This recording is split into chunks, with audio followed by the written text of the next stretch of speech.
Bem, boa tarde novamente, já são 2h35. Vou começar por partilhar aqui hum, a minha apresentação.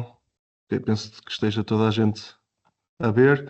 Hum, sou o Gonçalo Costa, trabalho no Instituto Tecnológico de Calçado no Departamento de Inovação e Fábrica Digital.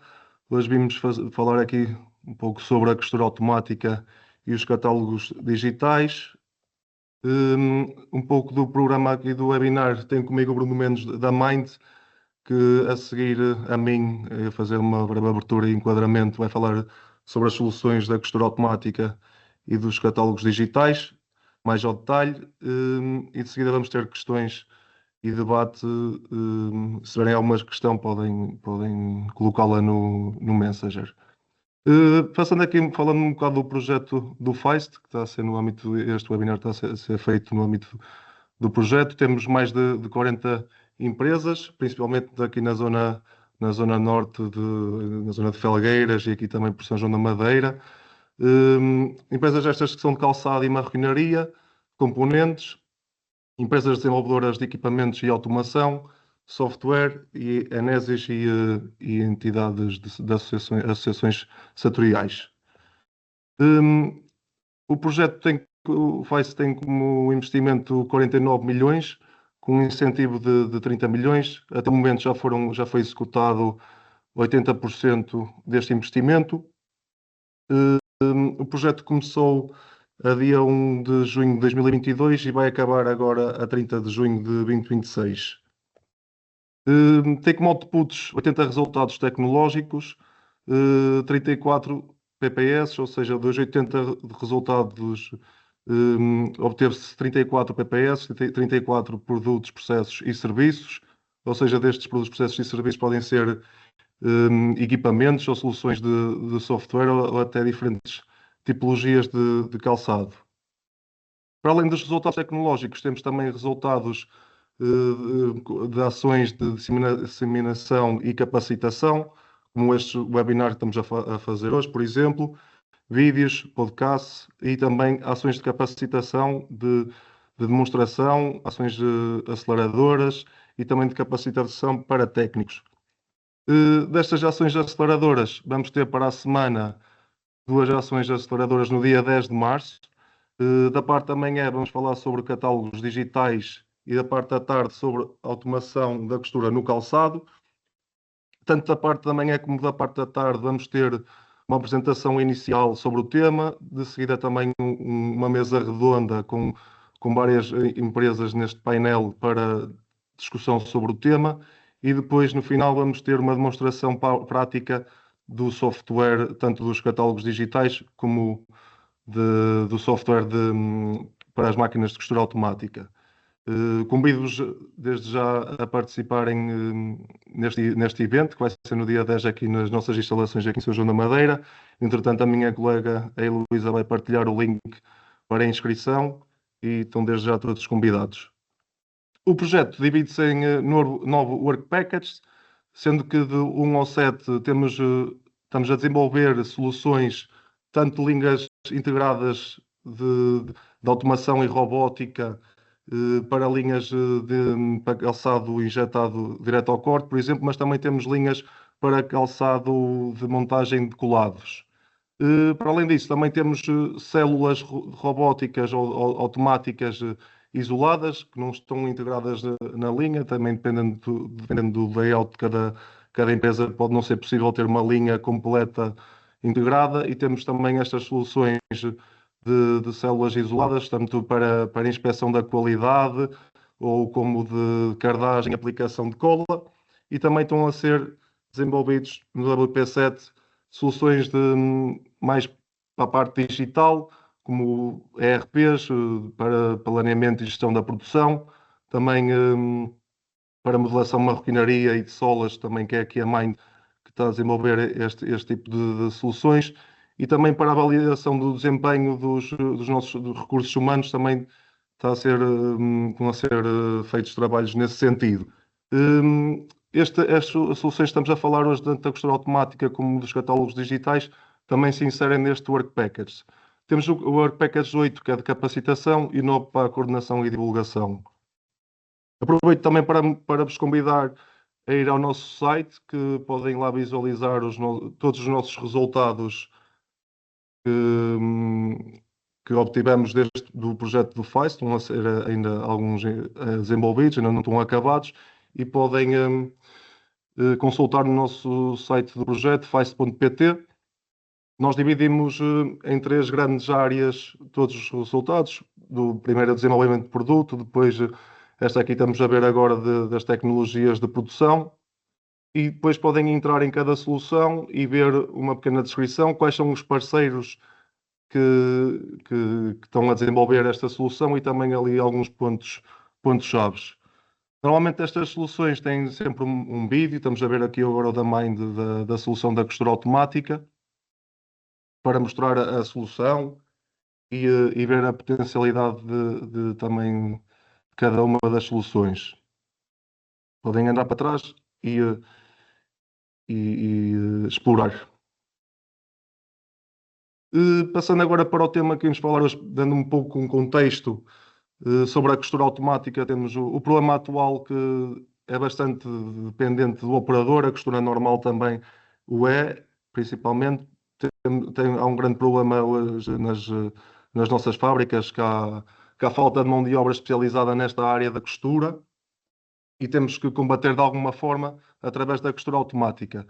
Mas também a costura automática, temos as paletes, e há uma dificuldade, demora-se algum tempo a fazer estas paletes, e também é isso. O software da Mind vai nos trazer essa ajuda a fazer o escalamento das diferentes paletes e para melhorar este processo. Também temos falta de dados do processo, ou seja, não conseguimos ter noção de quanto tempo é que a produção demorou a ser feita, quanto tempo é que a gás demorou a ser feita de início ao fim, e não conseguimos obter os dados e fazer uma análise. Mostrando aqui um pouco das tecnologias já existentes dentro da costura automática. Temos esta máquina de costura automática que é mais comum nas nossas empresas, que o operador mete na palete, naqueles fixadores, nós chamamos de palete, as peças, e depois a máquina faz a costura. Temos também este tipo de soluções, que podemos pegar já numa máquina de costura que tenhamos nas nossas linhas de produção, e o robô leva lá a palete, e já temos aqui a visão artificial integrada, o que nos ajuda também a ter acesso em tempo real e poder fazer pequenos ajustes, ou seja, o robô fazer pequenos ajustes em tempo real, se pode andar mais para a frente uma linha, se deve fazer o remate mais atrás, mais à frente, porque nós no calçado usamos os materiais naturais, que pode haver às vezes também alguma variação dimensional, mesmo depois do corte, se levar ali alguma entretela, pode encurtar um pouco o material ou até expandi-lo, e pronto, e com este sistema de visão artificial pode ser também uma grande vantagem. E depois temos este pequeno automatismo, só para vos mostrar também que é possível, às vezes, ali com os motores e os sensores, também fazer uma costura de forma automática. Deixo este vídeo de jeito provocador também, se isto aqui se vai ser o futuro ou não. Vamos ter humanoides das nossas empresas a fazer costura. Este vídeo está mais para o têxtil, mas a fazer quase um paralelismo também para o calçado, pode ser igual. E deixo este vídeo de forma provocatória, só também para ver o que é que vocês pensam. Podem também deixar nos comentários sobre isto. E pronto, e a seguir também o Bruno vai falar mais sobre esta solução que a Mine está a desenvolver e que está a ser desenvolvida no projeto. Passando para os catálogos digitais. Temos os catálogos digitais que, até serem digitais, são não digitais. Isto é, normalmente o que as empresas têm uma lista de produtos com os diferentes modelos e com os materiais que podem usar e as cores, por exemplo. Depois do cliente escolher todos estes parâmetros, é criada uma ficha técnica em PDF, que já tem algumas observações, já com as cores e os materiais que o cliente escolheu. Depois é gerado um desenho 2D, mas depois no desenho 2D, se for necessário acrescentar outra linha, por exemplo, de costura ou até trocar um material na Gáspia, já se tem que ir outra vez ao PDF fazer estas trocas, ou seja, não está ali um sistema todo integrado. E depois também desenho 2D, temos a lista de materiais em Excel, que às vezes são copiados de uns modelos para outros, são reutilizados, e por vezes fica ali uma linha a mais que nos esquecemos e depois já vai para a produção com esse material a mais. Ou seja, o que eu quero dizer é que às vezes, se tivesse tudo integrado, conseguíamos trocar o material numa parte do Excel, por exemplo, e já todo o processo para trás já estaria também alterado de forma automática. E depois também temos a dependência das amostras físicas de materiais, que ainda que é bastante dependente disto, não há ali um modelo virtual real onde possamos visualizar realmente o produto. E com isto resulta numa informação dispersa e desatualizada, com muitas limitações, como os erros da comunicação, perdas de tempo a exportar o Excel, o PDF, ou a atualizar também depois um destes documentos.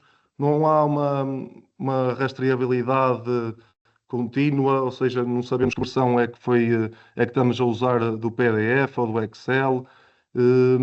E com isto também há uma dificuldade grande em personalização, ou seja, quanto mais variedade de modelos tivermos, mais trabalhos nos vai dar de forma, se estivermos a usar isto de forma manual. Se tivermos isto tudo integrado, vai ser muito melhor. Temos a base de dados toda estruturada dos produtos, temos um produto configurável, como podem ver no vídeo, conseguimos alterar a cor, se queremos usar uma camurça ou uma pele normal, se queremos mudar a biqueira para azul e a calcanheira para azul também e o resto ficar branco. E temos um rendering realista e podemos realmente validar o produto, se é o produto que queremos, e depois também estar integrado com o nosso ERP do nosso chão de fábrica, e este ERP também estar ligado às máquinas de corte e de costura para assentar toda a informação integrada e atualizada em tempo real. Também isto está a ser desenvolvido no Feist, em conjunto com a Mind, que pronto, passo também agora a palavra ao Bruno, que vai deixar mais detalhe nestas soluções. Obrigado. Qualquer coisa também podem me contactar para o meu e-mail e se tiverem alguma dúvida podem deixar mensagens. Obrigado. Obrigado, Gonçalo, pela introdução. Eu vou então mostrar aqui. E estamos. Estamos em Private View, tudo bem. Então é assim, para quem não me conhece, sou Bruno Mendes, sou diretor técnico da Mind. Venho aqui apresentar o esforço e tudo que andamos a desenvolver no âmbito do WP7, mas focado na costura automática em catálogos digitais. Nós estamos envolvidos em muitos outros atividades, isso projetos que versam outro tipo de temáticas, mas agora vamos focar apenas nestes. Aqui eu vou começar por apresentar a solução e aquilo que nós desenvolvemos no âmbito dos catálogos digitais e depois passarei para tudo o que desenvolvemos no âmbito da costura automática.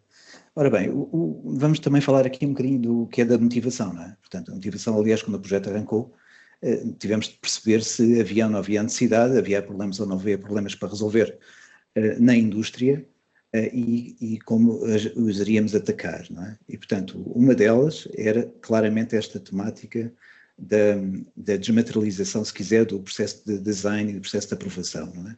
Portanto, aqui temos inicialmente uma pequena explicação do que é que será o processo digital.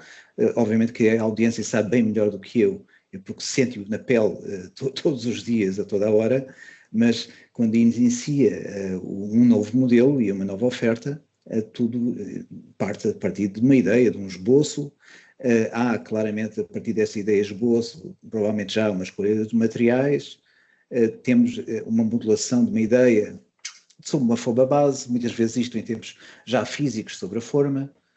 Produzem-se muitas amostras, isso é claro, e portanto quando eu menciono aqui amostras, muitas amostras, são claramente muitas amostras até chegarmos a um entendimento, isto estando vocês a trabalhar para coleção própria ou quando estão a trabalhar na OEM, portanto quando estão a trabalhar na prática para um cliente que controla a marca. Portanto, o que é um facto é que neste momento esta indústria, se não está totalmente desmaterializada ainda na produção do protótipo, cria muitas amostras até chegar à solução final, ao produto que é o produto que efetivamente vai para o catálogo.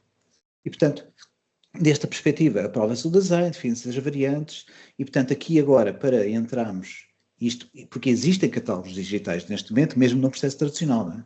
Portanto, só que o que é que se faz? Pega-se na prática na produção, ou seja, em todos os protótipos estabilizados, e de forma a conseguir gerar um catálogo digital, e quem fala de catálogo digital, catálogos físicos, portanto, PDF, em estacionário normal, temos que fotografar as variantes. Temos que fotografar as variantes que são os vossos produtos, aquilo que realmente vão oferecer ao mercado. Há aqui tipicamente duas aproximações, não é? E, portanto, fotografa-se tipicamente a variante, ou mesmo a variante de base, de alguma forma, e apresentam-se depois escolhas de materiais, não é? Portanto, este slide mostra claramente, por exemplo, a variante de base e depois há alguma escolha de materiais. Esses materiais atacam novamente alguns componentes do modelo, como é óbvio, ou ataca-se por identificar-se todas as variantes possíveis. Portanto, em vez de dar à escolha o que se chama a modificação dos materiais em cima do modelo base, tipicamente apresentam-se todas as variantes possíveis sobre aquele modelo base.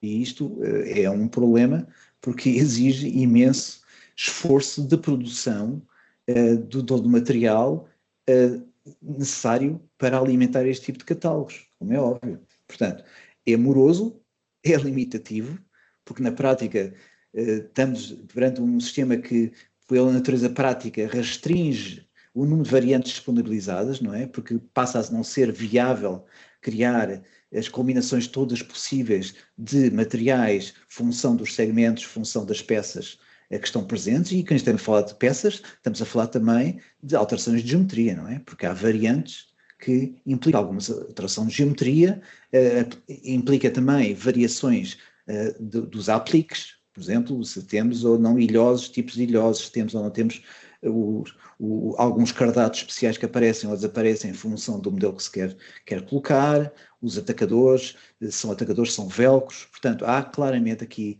um espaço e uma multitude de opções que rapidamente explode em termos do número de variantes finais. E, portanto, o processo tal como está montado neste momento restringe claramente o número de variantes e a flexibilidade de escolha ao cliente. Porquê? Porque é muito difícil criar e depois é muito difícil também depois ligar à produção de forma a construir aquela variante em particular. Portanto, o que é que se faz? Tipicamente, fornece se calhar a variante base e deixa-se um bocadinho à consideração, quando existe de facto essa opção de fazer um modelo custom, que diz assim, mas pode escolher aqui uma série de materiais, o que tipicamente o cliente é deixado, é um processo de imaginação, que lhe diz assim, como é que isto ficaria se tivesse todo o mesmo material, ou o material Y ou o material Z? Portanto, é muito associado a uma não visualização do produto final. Qual é a alternativa tipicamente para o cliente? É encomendar e esperar que aquilo seja exatamente como aquilo que ele imagina. O grande problema do imaginário e da expectativa é que tipicamente quando o produto chega ao cliente, muitas vezes não cumpre as expectativas. E como nunca lhes foi apresentado de uma forma realista como é que a combinação desses materiais e inclusive de alguma geometria combina, é natural que a taxa de retorno destas encomendas seja elevada, não é? Portanto, qual é o objetivo, não é? Portanto, perante este problema, perante este levantamento, claramente que o objetivo da solução que nós desenvolvemos no contexto deste projeto, tem como principais objetivos reduzir o tempo e o custo do processo criativo.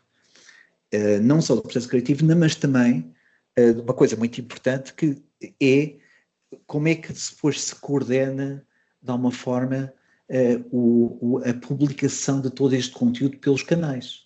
Ou seja, este conteúdo, obviamente, é muito fácil quando estamos, de alguma forma, a encarar um modelo, mas depois, quando começamos a complexificar e em escala, que é um conjunto de modelos que constitui a coleção, depois existem alguns outros processos que provavelmente limitam, função do tipo de lojas, função do tipo de acordo que se tem com alguns canais, existe há a necessidade, por vezes, de filtrar alguns modelos ou algumas opções. Existem claramente restrições em termos do processo comercial de publicação. Era necessário também que o utilizador final tenha uma percepção relativamente precisa sobre o produto que vai obter após a sua configuração.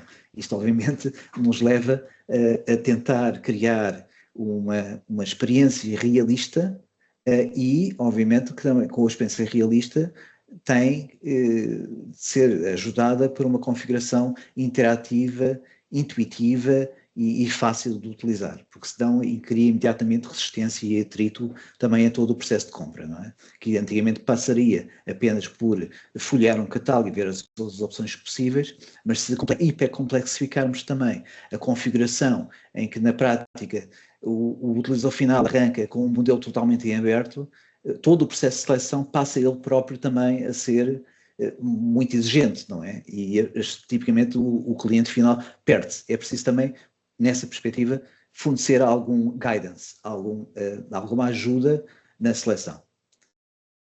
Outro objetivo é permitir claramente a desligação end-to-end de todo este processo. Portanto, desde o processo criativo até ao processo produtivo, é claramente necessário, a partir do momento em que se dá ao utilizador final a possibilidade de customizar, não diria em customização extrema, porque tipicamente o termo customização extrema tem mais a ver já com adaptações ao pé e tipicamente mais do campo dos ortopédicos, mas já o problema de ter uma linha de produção que seja orientada e que permita a qualquer altura fazer pequenas variações de materiais e que não se orienta à criação daquela variante, mas que se crie quase orientado a uma produção de quase de modelo a modelo, cria um problema de interoperabilidade, como é óbvio. Portanto, aqui temos de uma forma não só fornecer as soluções que permitem construir os catálogos e alimentar toda a experiência interativa da seleção, mas não podemos descurar toda a ligação à produção. Porque a ligação à produção é também importante e se a ligação à produção for novamente na perspectiva da produção de modelo a modelo, incorremos em custos totalmente proibitivos que não aproveitam nenhum fator de escala, como é óbvio. Portanto, aqui é, overall, prevenção uma solução integrada para a produção, gestão e o marketing e a venda de coleções, era claramente o objetivo. Ora bem, o que é que nós temos aqui? Nos catálogos digitais, o que nós temos, e aliás, o que é que nós preconizamos? Quando estamos a falar de catálogo digital, obviamente não descuramos que um canal típico e do output do canal de catálogo digital são catálogos físicos, não é? E, portanto, na prática, temos de ter um sistema que não só alimente, aliás, como diz o slide, webshops em B2C, portanto, claramente fornecer um conjunto de dados que sejam já alinhados com as plataformas de comércio eletrónico já existentes, mas em alternativa e provavelmente em primeira opção, temos a capacidade de gerar de uma forma rápida, intuitiva e controlada catálogos físicos que permitam imediatamente colocar o produto na rua ou com suporte a uma cadeia de prospecção, vendedores e tudo o resto. Portanto, claramente, este tipo de produto, este tipo de sistema tem que versar a todas as realidades dos canais de venda, não é? E, portanto, não só a parte dos canais interativos, como os catálogos interativos, que têm, obviamente, esse suporte digital em websites ou até em pequenas aplicações dedicadas a viver em ambiente digital, como, por exemplo, os tablets de colaboradores ou numa equipa de vendedores, mas também tem que suportar, permitir exportar para meios tradicionais, papel, neste caso. Então é assim, onde é que tudo começa aqui? Obviamente que para podermos criar um catálogo digital temos que criar e ter os chamados conteúdos tridimensionais, não é? Portanto, é inevitável que as coisas não aparecem do ar, portanto tem que haver de alguma forma qualquer método para injetar o que se chama o gema digital, o digital twin do modelo que se pretende comercializar. E portanto, como é que nós concebemos isto? Obviamente o CAD 3D já é um produto existente no mercado, e, obviamente, numa perspectiva de integração, nós, obviamente, devemos dar alguma preferência a que os modelos e todo o conteúdo use também já as nossas ferramentas.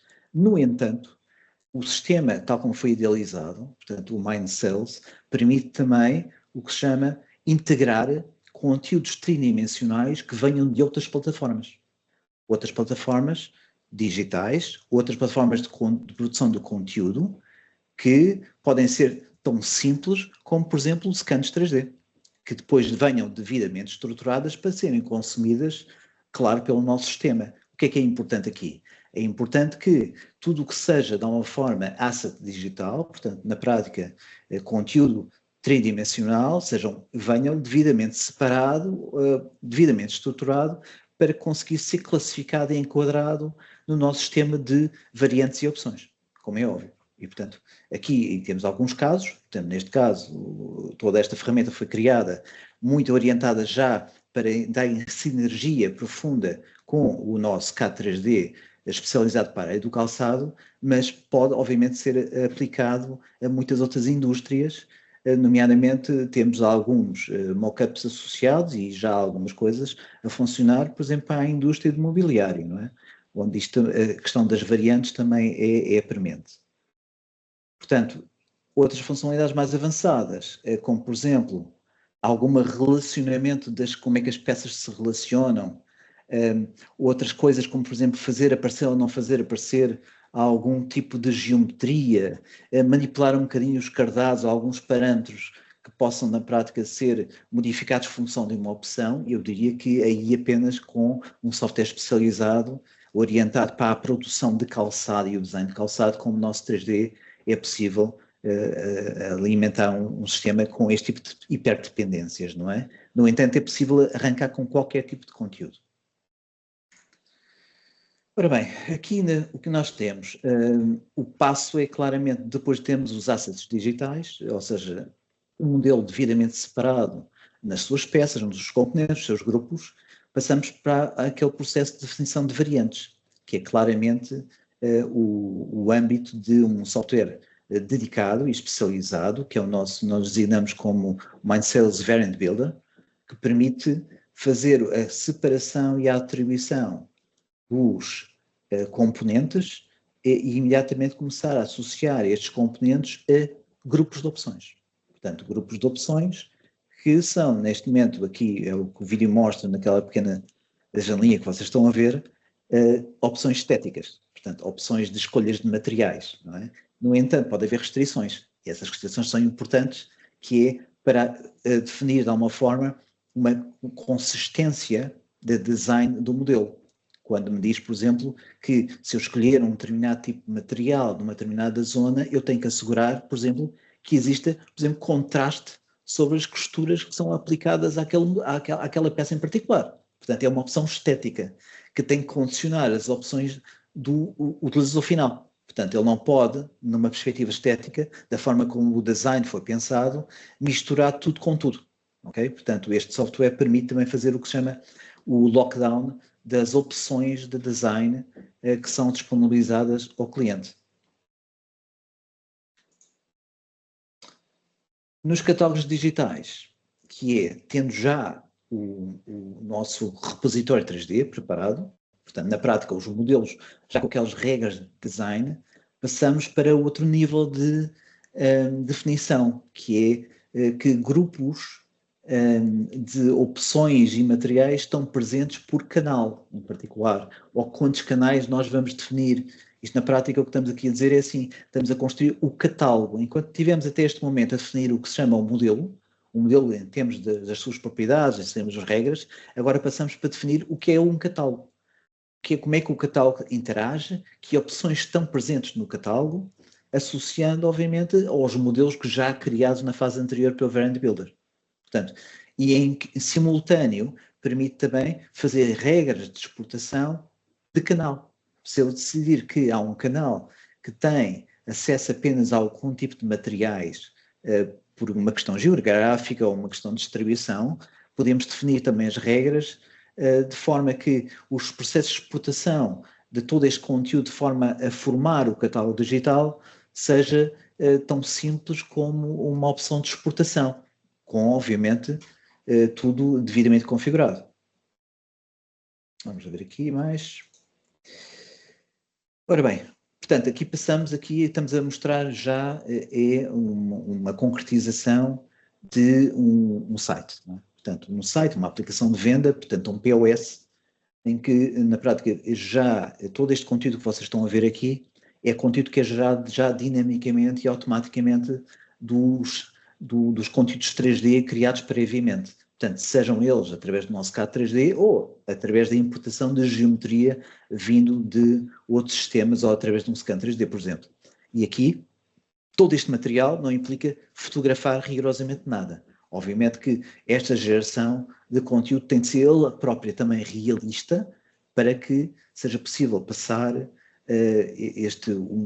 o sentido e algum realismo ao utilizador final para perceber que ele está a escolher e aquilo que ele vê tipicamente aqui no ecrã é muito perto daquilo que ele vai receber. Há várias opções aqui de interação na prática, que é o nosso sistema permite recolher diretamente de este tipo de sites POS dedicados e se optarem por fazer uma interligação direta com sistemas do PDM, MindJS PDM, que é outra família que nós temos que faz coordenação e gestão também da produção, é possível fazer esta ligação direta. Quando esta ligação direta existe, claramente que tipicamente tudo que é encomendas e notas de corte caem diretamente neste sistema mais orientado à produção, com as vantagens óbvias de maximização e optimização, por exemplo, de corte orientado ao material. Portanto, há muitas formas, claramente, de optimizar depois a produção de todo o fluxo das encomendas e nós temos algumas heurísticas e algumas aproximações interessantes para optimizar também e resolver este problema da produção de modelos à medida. Ou então, e isso também é o mais comum, é que todo este fluxo de recolha das encomendas seja direcionado para os ERPs que tratam de uma forma mais generalista das encomendas. Estas encomendas podem vir por este canal digital, podem vir de lojas, podem vir de prospecção de mercado, ou seja, muitas vezes, e é assim que as empresas, grande parte das esmagadores das empresas está organizada, vai tudo para dentro dos seus ERPs e esses ERPs depois fazem o que se chama planeamento de produção baseado em encomendas e que, se tiverem também o nosso sistema, mas podem ter outros, como é óbvio, encaminham as chamadas notas de corte para o nosso gestor de produção, que depois as vai encaminhar para os sistemas de corte e os sistemas de produção que nós controlamos, não é? Portanto, resumindo aqui, muito rapidamente, em termos de oferta, e aqui como é que nós vimos tudo isto, em que temos o Variant Builder, que permite fazer o que se chama a importação dos meus 3D, sejam eles dentro já das nossas plataformas de CAD 3D ou externas, e tem que garantir claramente que a integração com todos estes modelos, tanto vindo de outros sistemas de CAD, não para o sistema de CAD nem se põe, mas em termos, por exemplo, de digitalização, a integração seja sem perda de dados e que não se perca de alguma forma aquilo que nós estamos a importar. As regras de design inteligente são aquilo que eu mencionei também, que tem no âmbito do Variant Builder. Esta parte da conectividade do DRP otimizada tem mais a ver com alguma preparação que pode ser feita ao nível do Variant Builder, já com materiais que querem dizer alguma coisa em termos, por exemplo, do inventário. Não é? Portanto, não é obrigatório que exista, mas essa opção está lá. A Mindsales Catalog Builder é a ferramenta que eu abordei, que tem a ver com a criação dos catálogos, portanto, do passo anterior, de todo o conteúdo que já é devidamente tratado já no Variant Builder, é colocado dentro do Catalog Builder e enquadrado na perspectiva da construção de um catálogo. E, portanto, é esta ferramenta, este sistema que gera os catálogos interativos e as coleções personalizadas. Finalmente, após a escolha, pelo canal digital ou mesmo pelo canal físico, é um bocadinho diferente, temos sistemas que são orientados para a questão da gestão, da produção de este tipo de encomendas de modelos à medida, na prática. Não é? Portanto, isso é importante que aquele tipo de encomenda seja bem traduzida para o que nós chamamos de informação de produção precisa, ou seja, que peças têm de ser cortadas, que peças têm de ser montadas, que peças têm de ser costuradas, portanto, toda a informação necessária para que a produção saiba que está a fazer o produto final para aquela encomenda. E pronto, isto de alguma forma fecha a minha apresentação do Mind Cells. Se quiserem fazer algumas perguntas intermédias, antes de eu passar para tudo o que nós desenvolvemos ao nível da costura automática, estejam à vontade.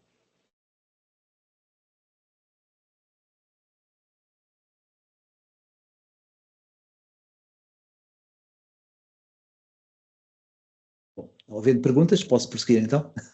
Vamos então para aquilo que desenvolvemos no âmbito da costura automática, não é? E, portanto, como o processo, exatamente como na questão do Mind Cells e dos catálogos digitais, tivemos também de fazer, ou seja, porque é que que problemas estamos a resolver, não é? E, portanto, o problema a resolver é, novamente, um processo que eu diria que é quase um santo grau já há muito tempo. Isto porquê? Estamos a falar da produção das paletes e da integração total da costura automática no circuito da produção do calçado em particular, porque é aqui que estamos a versar calçado, não é? E muito deste tipo de criação de paletes é um processo que não é core business, diria eu, das fábricas de calçado, não é? Porque implica, muitas vezes, conhecimento especializado da construção das paletes, implica criar e cortar materiais para o qual a indústria não está preparada. Porquê? Porque tipicamente anda a cortar materiais naturais, materiais sintéticos, mas não anda a cortar metal e até um determinado ponto de vinis, de alguma forma, ou polis que são muito rígidos, porque são materiais necessários para a construção das paletes. E, portanto, o que sucede aqui, muitas vezes, é todo este esforço de criação das paletes sempre foi outsourced e criado por empresas que se fossem especializadas nisso. Com isso, aliás, como já no passado, e vocês sabem perfeitamente a relação com os formeiros, não é? Isto tira alguma flexibilidade associada aos vossos circuitos. E, nomeadamente, por exemplo, imaginem circuitos que tenham a ver com a geração da amostra, não é? Portanto, se vocês estão a gerar amostras e também nas amostras estão a gerar o que se chama todos estes paletes de costura também para as amostras, têm claramente um problema de custos, não é? Também. A não ser que puxem parte dele para processo interno. E a nossa proposta passa um bocado por isso. Passa por dar controle à indústria do processo da geração das paletes, se necessário. E, portanto, vamos lá ver. Estes processos aqui, como ainda por cima implicam o que se chama um fornecedor externo, muitas vezes, passam por muitas imprecisões na passagem de informação para esses fornecedores, não é? Muitas vezes ou se passam diretamente os padrões de vez em quando ou são padrões físicos e, portanto, na prática depois eles são reconstruídos ou digitalizados outra vez pelo fornecedor para obter o que se chama a peça e depois, em função disso, usam esse tipo de contornos para elaborar o que se chama o projeto, porque é um projeto que se trata da construção da palete. E como tal, depois todo o processo da gestão da palete é outsourced e depois recebem qualquer coisa e podem obviamente adaptar e colocar os vossos padrões lá em cima, devidamente já alinhados em termos da costura, para efetuar depois os processos de costura automática, não é? Aqui o objetivo é claramente tentar limitar o que se chama estas trocas de informação em steps, não é? Portanto, há muitas trocas de informação entre providers, entre fornecedores e vocês como clientes, que são, já no caso das formas já o era, são um bocadinho sensíveis ao erro, não é? E, portanto, e o que era interessante ter era que, tal como neste momento, os CAD/CAMs associados à indústria já geram o que se chama percursos para a produção das peças, nomeadamente quem diz são, por exemplo, corte automático, não é? Portanto, o corte automático é, obviamente, fortemente baseado em geometria que vocês exportam dos vossos CADs, por que não exportar também dos mesmos sistemas de CAD que estão neste momento e que têm toda a informação do modelo, também para as necessidades da produção das paletes. E, portanto, esse é claramente o objetivo.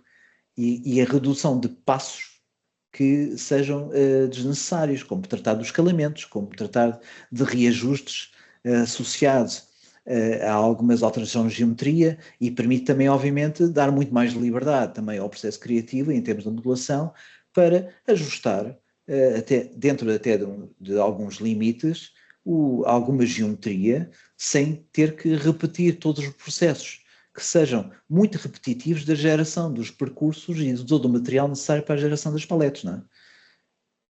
E como tal, arrancamos do sítio onde devemos arrancar, não é? Portanto, devemos arrancar nos dados geométricos do modelo. E, portanto, não interessa de onde vêm estes dados, podem ser processo manual, processo digital, eles têm de ser cortados e costurados juntos. Quando se trata aqui de um CAD 2D, mas eu aí não excluo, na prática, qualquer outro tipo de CAD, e o nosso produto permite fazer importação de geometria externa, não apenas do CAD 2D, com algumas limitações, como é óbvio, mas usando CADs que sejam de alguma forma já orientados e especializados para a área do calçado, há claramente relações importantes entre peças que são muito importantes para a construção da palete. E como tal, o link entre peças e se, em termos de existem ou não existem aplicações, tratamentos, como nós lhes chamamos, associados às peças, que impliquem ou não a aplicação de uma costura, ou qual é que é a tecnologia que as vai, de alguma forma, ligar. E neste momento estamos aqui a tratar do processo da costura. E, portanto, quando nós estamos aqui já a gerar, de alguma forma, o nosso modelo dentro do nosso CAD 2D, temos, obviamente, já o que nós chamamos a relação topológica entre as peças, o que facilita imenso depois a construir a palete. Obviamente que uma palete não inclui todas as peças do modelo, por exemplo, toda a zona da gáspia é claramente costurada até um determinado ponto, mas não implica que todas as peças que aqui estão sejam costuradas todas em simultâneos. Portanto, na prática, podem ser geradas potencialmente várias paletes que orientam a costura de algumas peças do vosso modelo. Não todas em simultâneo, mas alguns grupos delas, não é? Outra questão que é muito importante também é a questão dos tamanhos. E como vocês sabem, e já têm dentro dos vossos CADs regras de escalamento bem definidas sobre o modelo, é impensável, claramente, ter que refazer paletes tamanho a tamanho. E, portanto, todo este manancial de informação está já, naturalmente, dentro dos sistemas 2D que são especializados para esta área. E, portanto, não é simplesmente apenas um desenho 2D que temos que tratar. E, portanto, o que é que se passa com a nossa revolução, como aqui diz? Temos claramente a criação da palete, não é? E, portanto, na criação da palete passa a ser um processo muito interativo, que é nada mais, nada menos do que, a partir da informação estruturada das peças e também com alguma configuração acerca de se já estão linhas de costura colocadas ou não colocadas ao nível do modelo base, qual é a relação entre peças, como é que elas ligam entre si, o processo de preparação da palete é muito intuitivo, que nada mais é do que começar a montar o puzzle de todas as peças já devidamente industrializadas para um plano esse que é na prática a palete. O que é que sucede com isto? A partir do momento em que se arrasta peças, começamos depois a configurar se aquelas costuras são de facto para abrir ou não abrir áreas, buracos nas camadas da palete para permitir deixar passar a cabeça de costura. E outra coisa interessante nisto é que, portanto, ela própria, essa geração dos buracos pode ser automatizada, porque muita desta informação vem já do CAD 2D e, obviamente, que tudo isto segue um modelo que é o modelo, estava curiosamente aqui, o guia do Poka-yoke, que tem a ver com evitar erros de produção. Ou seja, Poka-yoke é uma terminologia, mais uma, criada pela Toyota, em que é tentar providenciar mecanismos que evitem erros do operador, erros de produção. E aqui, claramente, quando estamos a fazer uma geração dos percursos de costura e, em consequência, a geração dos buracos que vão, de alguma forma, limitar a zona onde a cabeça anda, estes buracos são eles próprios também guias para a colocação das peças, como um todo. E, portanto, daí o termo Poka-Yoke. Obviamente que a geração de todo este tipo de conteúdo tem, obviamente, não é limitado ao tamanho base, não é? Portanto, eu posso a qualquer altura, depois de criar, e isso é muito importante, é exatamente os mesmos modelos que nós empregamos já ao nível do sistema tradicional de CAD 2D, é que quando estamos a definir uma palete para o tamanho base, os tamanhos, a palete para todos os tamanhos da gama operatória são também gerados automaticamente. Portanto, claramente aqui há um potencial que se consegue de redução brutal do tempo necessário para fazer a geração de todas as paletes para cada tamanho, o que até aqui, pelo nosso levantamento, eram feitos sempre um a um. Portanto, não havia nenhum mecanismo, pelo menos confiável, de escalamento das paletes. Em relação à direção de produção, nós exportamos, não sei se estão a ver de facto aqui já as vantagens, é que não só estamos a exportar, porque vem já do CAD, num processo de corte automático em particular, que é toda a geometria para cortar as peças, mas estamos a exportar já toda a informação necessária para guiar máquinas CNC para a geração das camadas da palete. Ou seja, as camadas da palete são elas definidas no nosso sistema e, portanto, já devidamente guiadas e adaptadas, e, portanto, toda a exportação dos percursos necessários para a geração das paletes e a geração de todas as camadas da palete, inclusive até, se quiserem, os furos onde ficam e onde é que devem ser colocadas as zonas para abrir e fechar, ou tipo, todas aquelas porcas de aperto, são totalmente geradas já, integradas no nosso produto. Portanto, isto, na minha opinião, abre até, eventualmente, a hipótese de algumas empresas quererem, ou poderem mesmo investir para terem total autonomia, além daquelas soluções de corte automático que já têm, muito orientados para a produção do produto em si, portanto, pele, materiais naturais, materiais sintéticos, mas provavelmente máquinas que permitem fazer as componentes da palete, para se tornar totalmente independentes na produção da palete. Obviamente temos a integração direta com as máquinas de corte zoom, mas isso é falar com algum interesse do nosso lado, mas pode ser qualquer máquina na prática, pelo menos na parte das máquinas CNC, e as exportações para qualquer software de máquinas de costura. Isto também é muito importante, não é? Porque estas interligações sempre foram, de alguma forma, eu diria, um dos pontos críticos das integrações nesta área.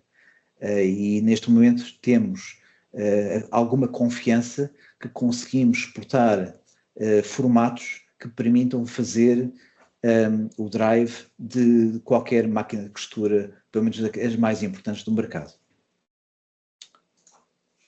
Portanto, resumindo, em termos do workflow, o que é que nós temos aqui? Temos tudo parte do 2D, onde definimos totalmente a geometria do produto.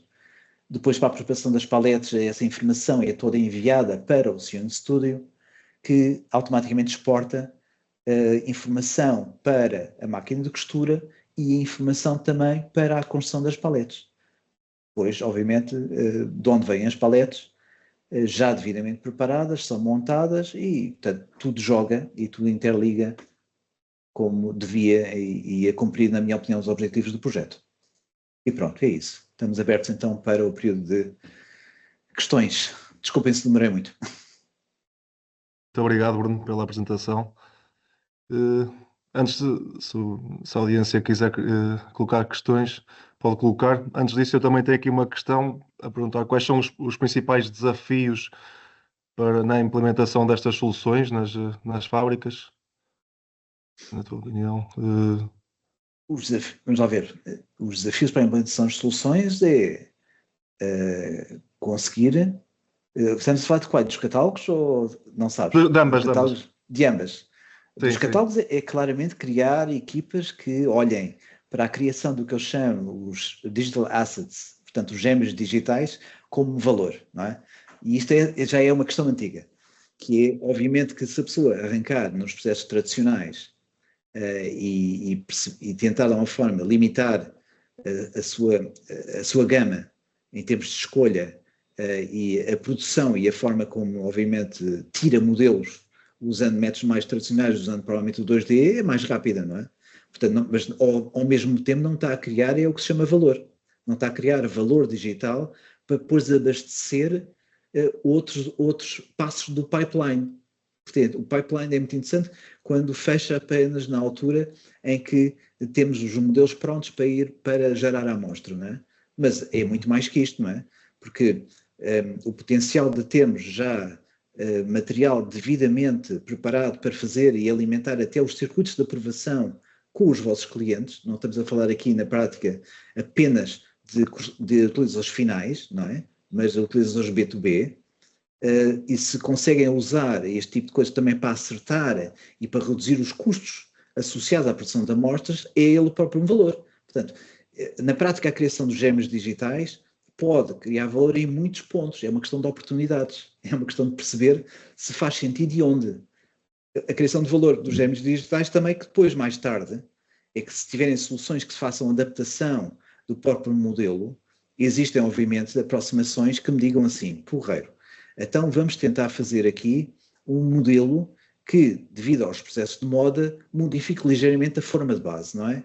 E, portanto, quando modificamos a forma de base, conseguimos imediatamente, se tivesse tudo criado, baseado em gêmeos digitais, usando CAD 3D especializado, é muito fácil fazer o que se chama a adaptação do modelo a um novo design, a uma nova forma de base, não é? E, portanto, aí, só pelo facto de ter criado o gêmeo digital de início, depois potencia no futuro a exploração do modelo em coleções diferentes, em variações diferentes, e, portanto, torna, de alguma forma, a organização, na minha opinião, mais flexível na resposta às tendências da moda, não é?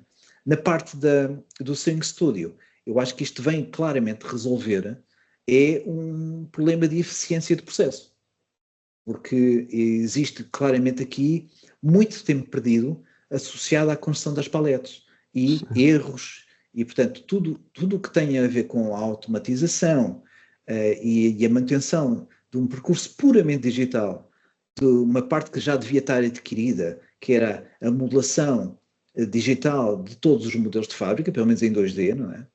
Mas agora ligar não só com o corte automático, porque isso já é história, mas ligar de facto à produção das paletes, que é um dos componentes essenciais para a produção também, acho que é isto que, na minha opinião, a indústria tem que olhar com alguma atenção, porque é claramente uma oportunidade de redução de custos. Sim, alguma ideia de quanto tempo é que as empresas normalmente demoram a produzir as paletes sem esta solução? Não sei se demoram um dia, 5 horas. Eu não tenho esses dados comigo, okay. na prática, ok? Provavelmente, sim. Se calhar que o Ricardo teria, não me lembro, não me lembro se nós levantámos isto ao início, sim. Sim. Mas provavelmente a audiência deve responder melhor. Sim. Se quiserem dizer alguma coisa. Que tipos de formatos de exportação seriam os ficheiros para o corte das paletes e também para enviar para as máquinas de costura? Existem muitas opções, não é? Portanto, muitas vezes existe software de corte direto que vem associado aos providers, não é? Portanto, software que faz, de alguma forma, o drive da máquina, porque muitas vezes ou a comunicação é proprietária, não é? E não segue CNC ou algum tipo de linguagem que consigamos, de alguma forma, estruturar, mas existem alguns standards de mercado. Portanto, agora só falando com a parte do output para este tipo de aplicações específicas que fazem controle das máquinas de costura, eu diria que é DXF. Tipicamente é isso que é exportado, é aceito em todo lado, não existe nenhuma máquina de costura ou software associado à máquina de costura que não os aceite. Um bocadinho mais além, nós fizemos experiências já com algum tipo de formatos, que são formatos que tencionam ser, ou formatos baseados no formato de base da Brother, em particular, que tensionam e de uma forma, curiosamente, guiam muitas outras máquinas por aí. Não diria que era o HPGL de standard, não é? que depois, a partir do momento em que ele foi definido, passou a ser usado também até uma determinada data para fazer CNC, em muitos pontos, em muitas coisas, e depois caiu em desuso outra vez, mas existem alguns formatos que nós também exportamos, que são de uma forma universalmente aceitos. Sim. Bem, não havendo mais questões, acho que podemos dar por terminado o webinar. Aproveito também para convidar-vos novamente para o evento para a semana, que vão ser abordados estes dois temas mais a fundo ainda, com demonstrações práticas do software. Apareçam e até para a semana.